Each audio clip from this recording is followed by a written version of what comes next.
Reis, você apareceu então, gente. Como eu falei a semana passada, eu ia parar com esse negócio de live, né?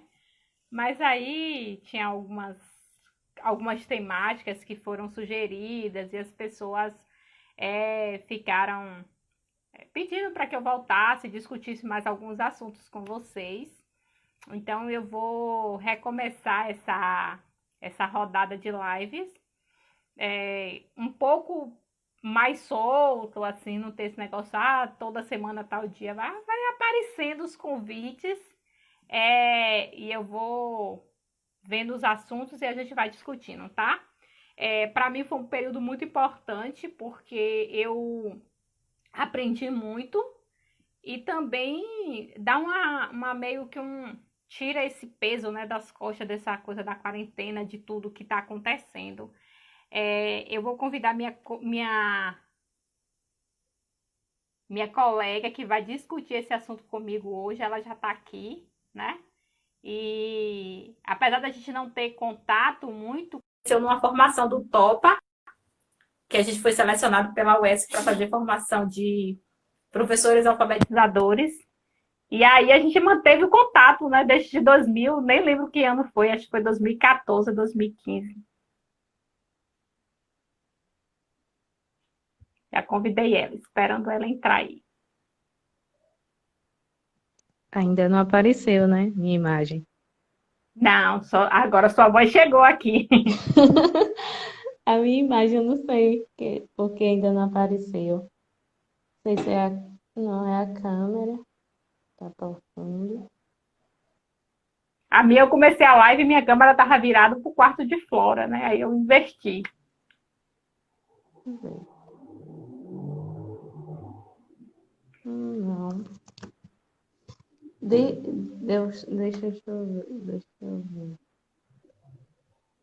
Qualquer coisa você sai e entra de novo para ver se melhora, Thaís.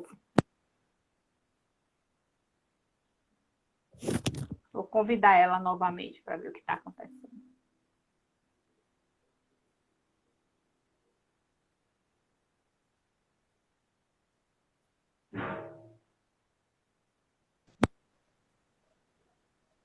Apareceu agora.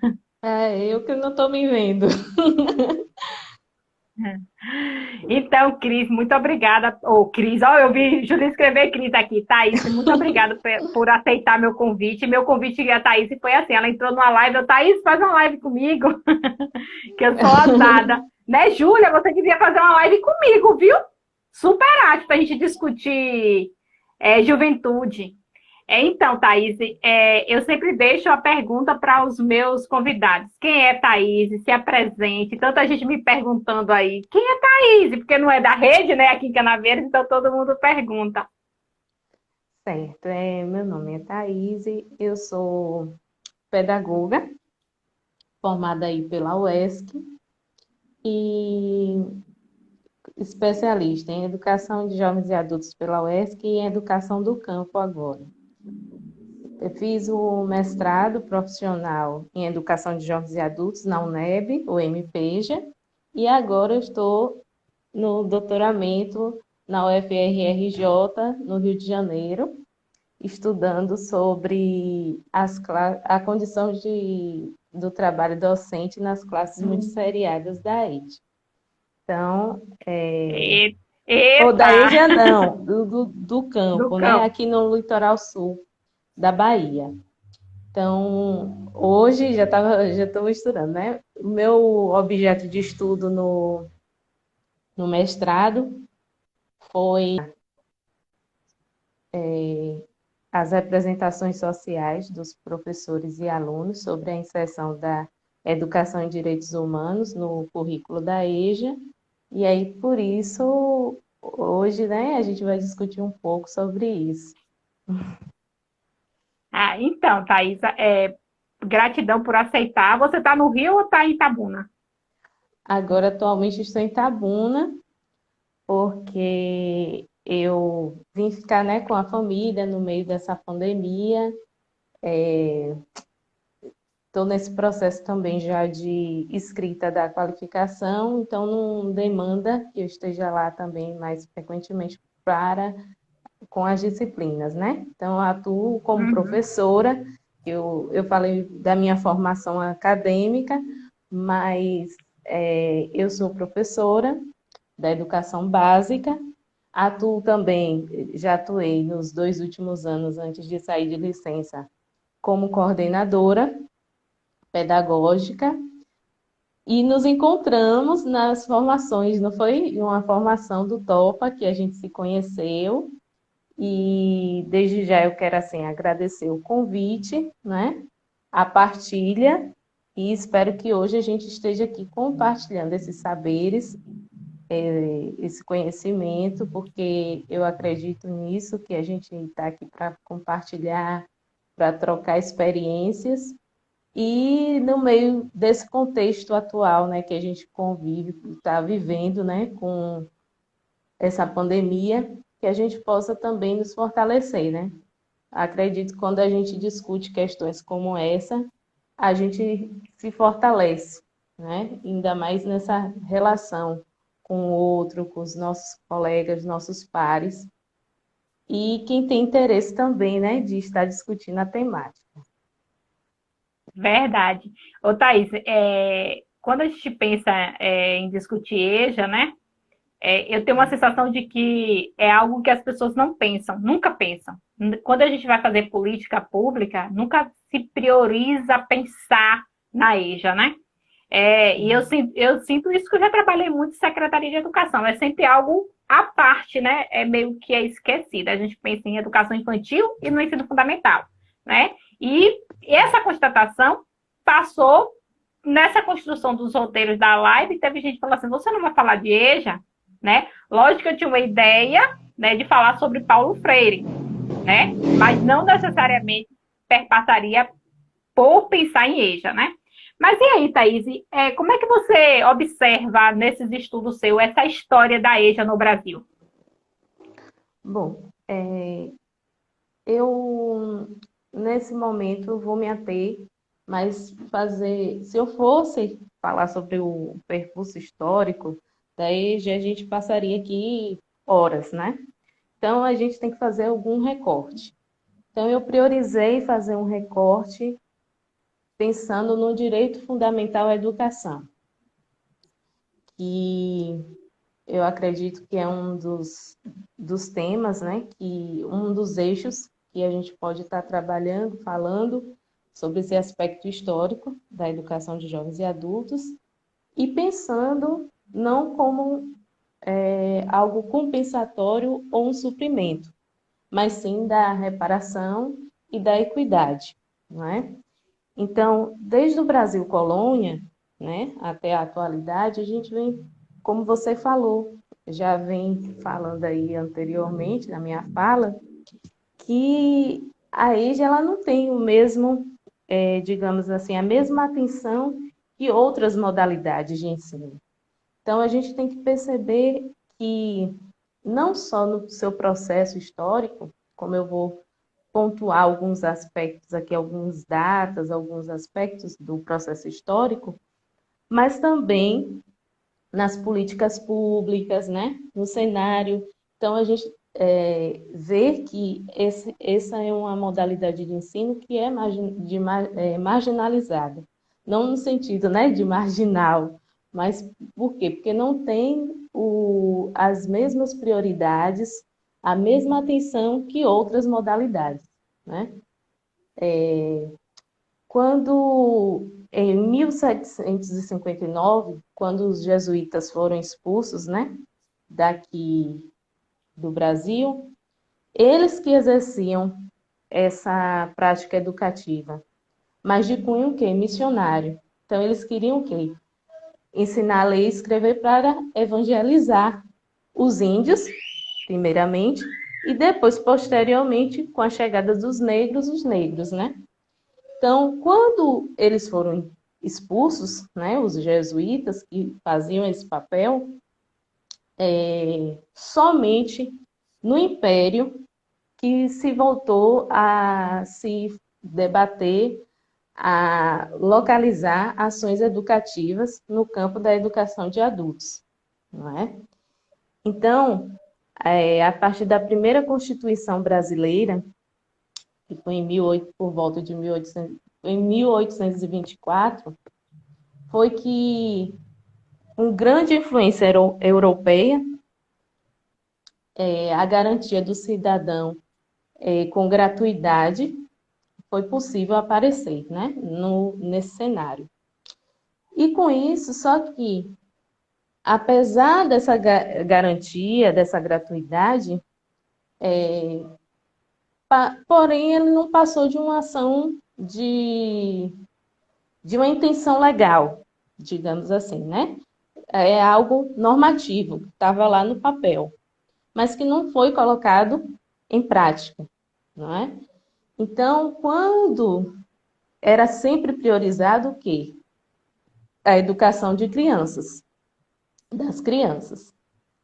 Já no final do período do Império, a gente observa nos escritos, né, principalmente de Haddad e de Pierro, que tem um texto que fala sobre esse processo histórico, né? Quem quiser, tiver interesse depois de se aprofundar, de fazer uma leitura mais profícua, né? Porque o tempo aqui também não é muito. O tempo não nos garante, né? Discutir tudo. Verdade. Então, quem quiser pode estar visitando. Mas no final do Império, 82% da população com idade superior a 5 anos era analfabeta. Então, você vê que o número era exorbitante de pessoas que não tinham acesso à educação. Então, somente na Constituição de 1891 que se descentralizou das províncias, né, e municípios essa educação e passou a ser responsabilidade da União. Só que com isso, o que aconteceu?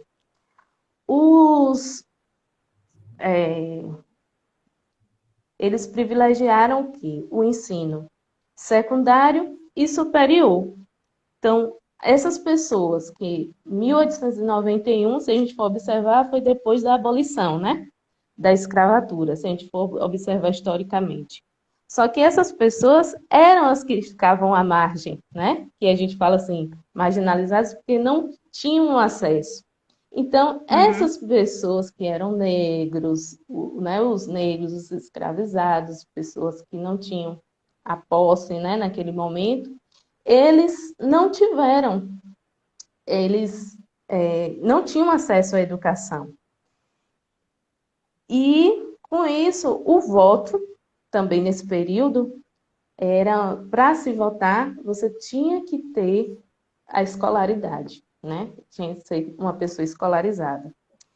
E essas pessoas, elas não tinham, digamos, voz, porque elas não tinham ainda tido o privilégio de direito, né? A educação não é um privilégio, é um direito. O direito à educação era negado. Então, eles já não tinham também o exercício do voto.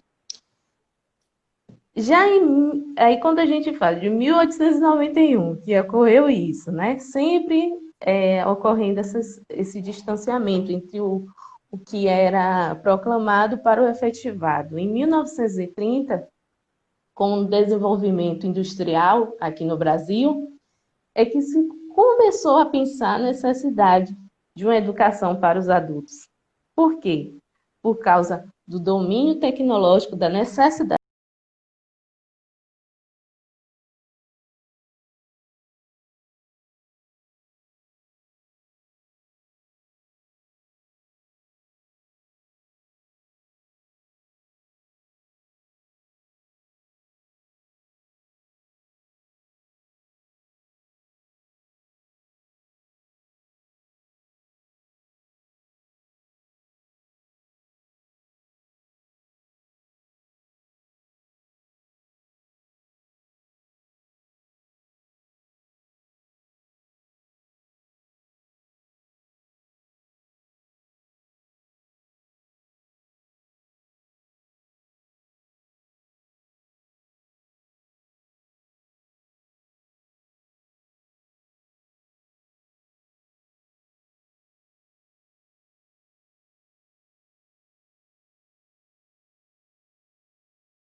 que hoje ainda nós precisamos de uma reparação e não uma compensação, digamos, ou um suprimento, não é? Então, é como a questão, eu acompanhei outras lives aqui, foi muito importante, porque parece que todas dialogam com a educação de jovens e adultos, no sentido de que, se a gente for observar a questão, né, quem são esses sujeitos, né, da educação de jovens e adultos? São negros, são os indígenas, tem a questão da demarcação de gênero, de faixa etária, e todas essas questões, elas intercruzam, né? Se intercruzam nessa questão da educação de jovens e adultos e no perfil desses sujeitos e que precisa ser levado em consideração. Minha pergunta seguinte seria justamente essa.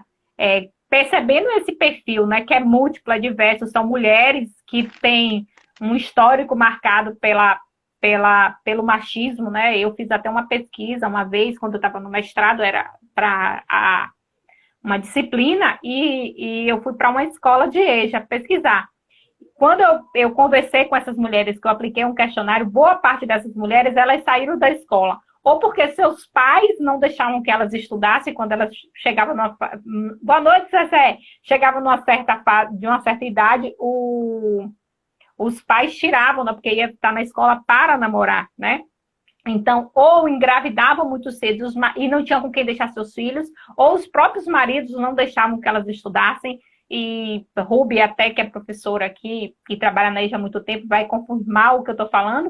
Houve muitos casos dos maridos ficarem na porta da escola, de vários problemas que acontecem porque a mulher quer voltar para a escola, né? Eu volto muito para esse lugar da mulher porque tem um público específico da EJA que é bem feminino, né?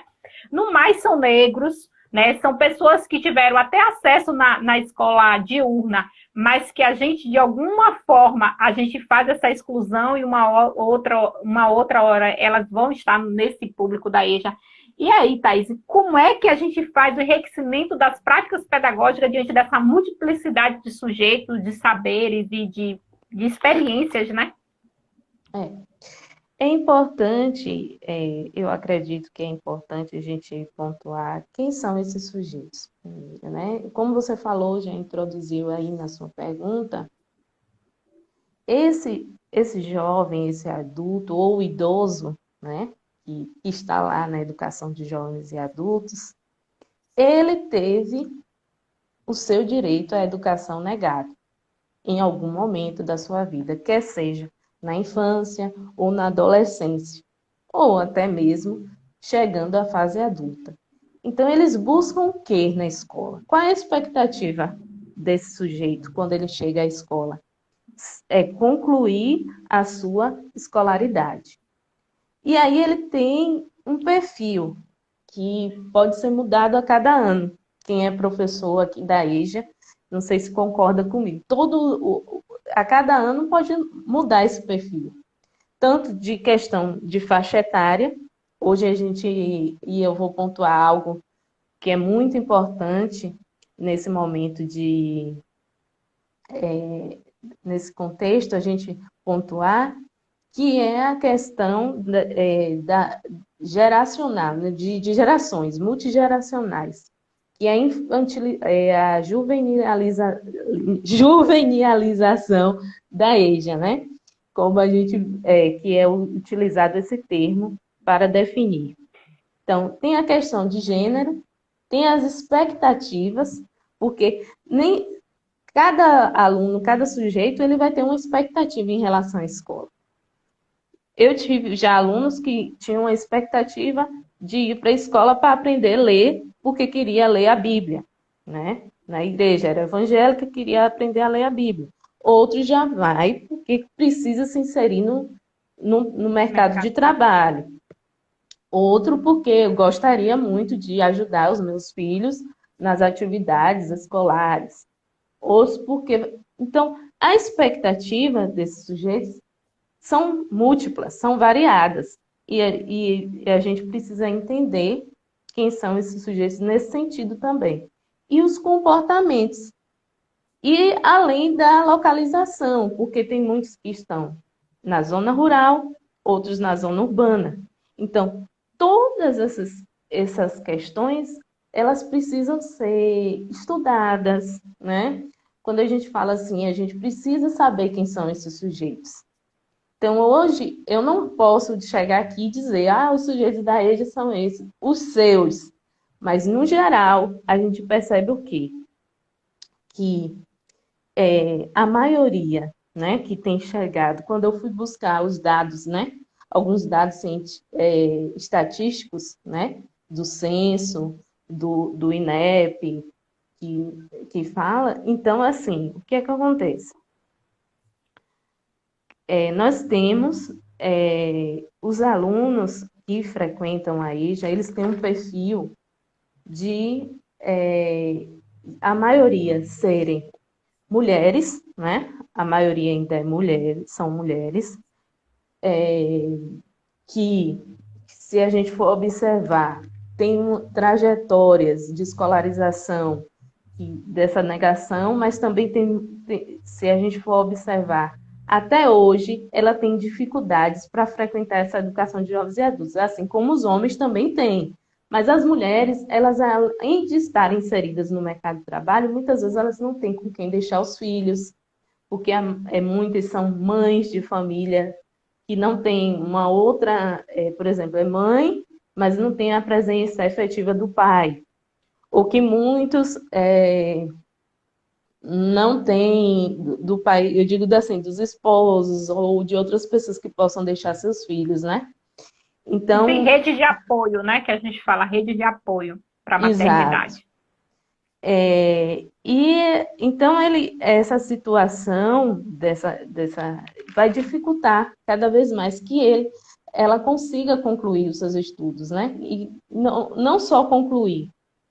Hoje, quando a gente pensa na educação de jovens e adultos e a educação como modo geral, a gente tem que pensar na permanência desses sujeitos, não só o acesso. O Hoje o acesso. acesso já é garantido por lei, e se alguém for reivindicar, vai conseguir o acesso. Mas a permanência e que efetivamente essa educação seja de qualidade é algo a que ainda a gente precisa batalhar para que isso realmente aconteça, né? Não seja só proclamado, mas efetivamente aconteça. Então, quando a gente vai observar o número de sujeitos que ainda não foram escolarizados, né? Que ainda não tiveram acesso a esse direito fundamental, a gente observa que o Brasil ainda tem cerca de 14 milhões de pessoas que não tiveram esse acesso, né, garantido de estar ter acesso à educação. E Você fala quando 14 milhões de analfabetos ou pessoas que, tipo, não concluíram o ensino fundamental? não, segundo o censo de 2010, né, que foi o último, ia ter outro agora, né, mas quando essa pandemia, a gente ainda não tem Verdade. os dados reais. Mas cerca de 14 milhões de pessoas não tiveram acesso, eles nunca foram, é, tiveram acesso à educação, à escolarização. Porque outra coisa que a gente precisa pontuar quando a gente discute sobre essas questões é que a formação, digamos assim, quando a gente fala assim, a educação, a gente tem que pontuar que é escolarizada, né? A escolarização nesse momento, porque a educação ela se dá em diversos espaços, né? Então, a educação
escuta também comentários como esse, né?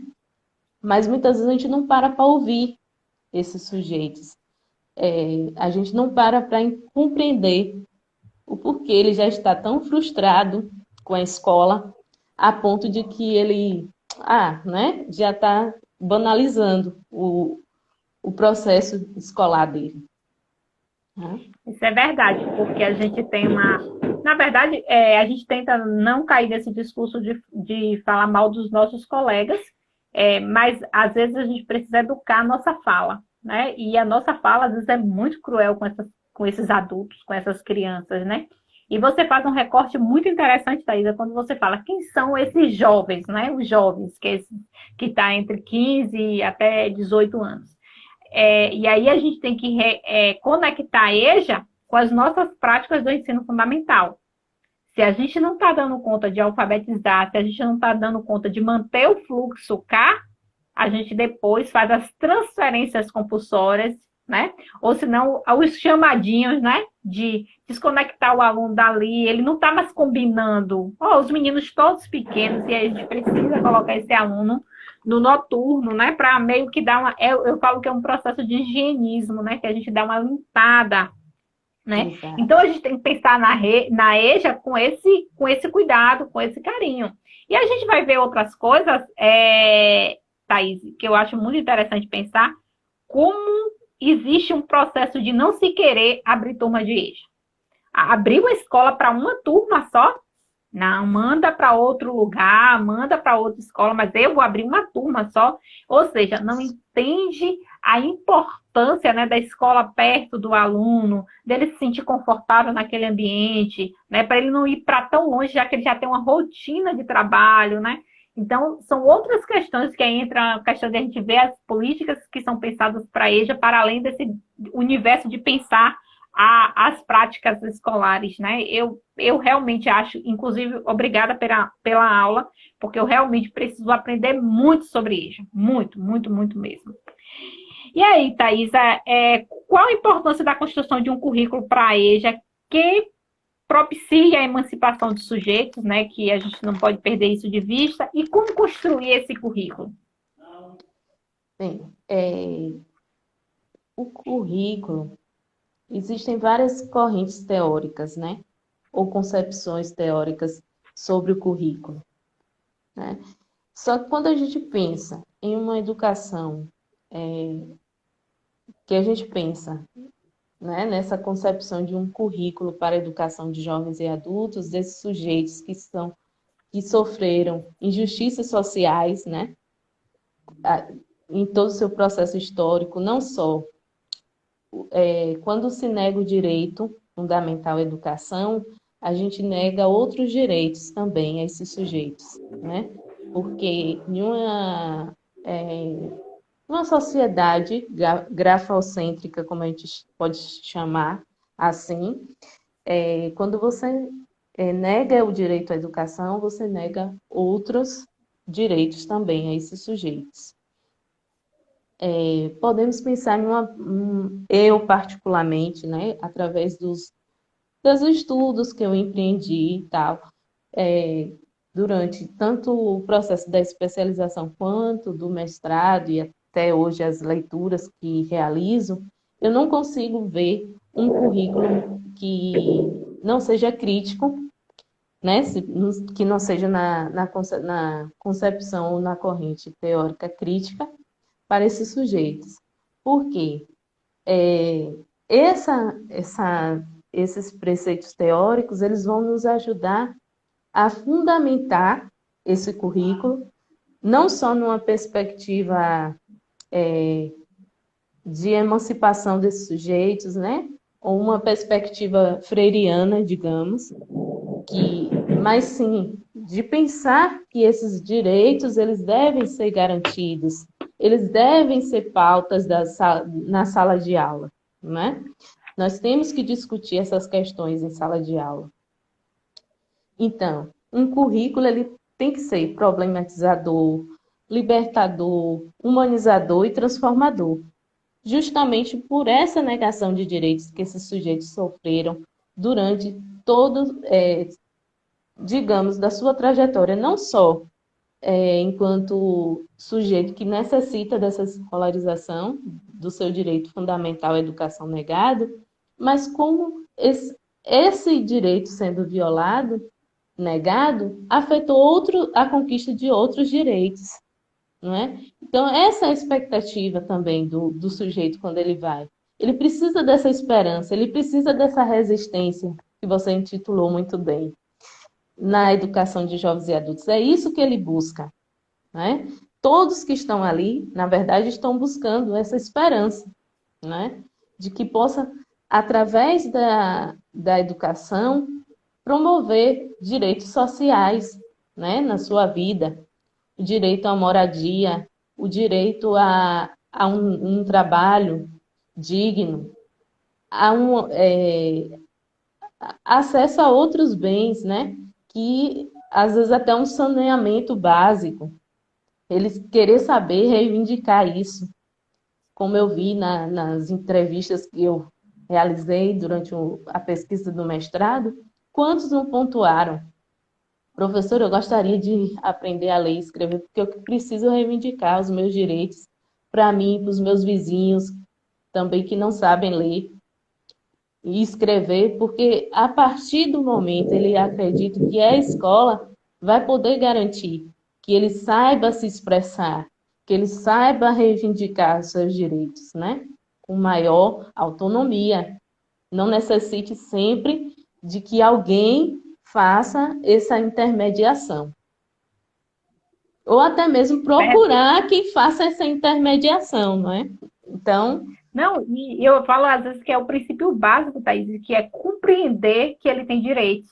Porque às vezes o sujeito é tão massacrado, vive uma realidade tão oprimida, que ele não consegue perceber que ele tem direito, né? Não é só saber exato. reivindicar, é saber se sentir sujeito de direito, né? Exato. E aí, quando a gente pensa nesse currículo, a gente não pode pensar numa perspectiva de uma educação bancária, seja de transferir o conhecimento, não é? Mas criar possibilidades, né? Para que ocorra esse ensino, essa aprendizagem, né? Nesse contexto escolar. E o diálogo é fundamental.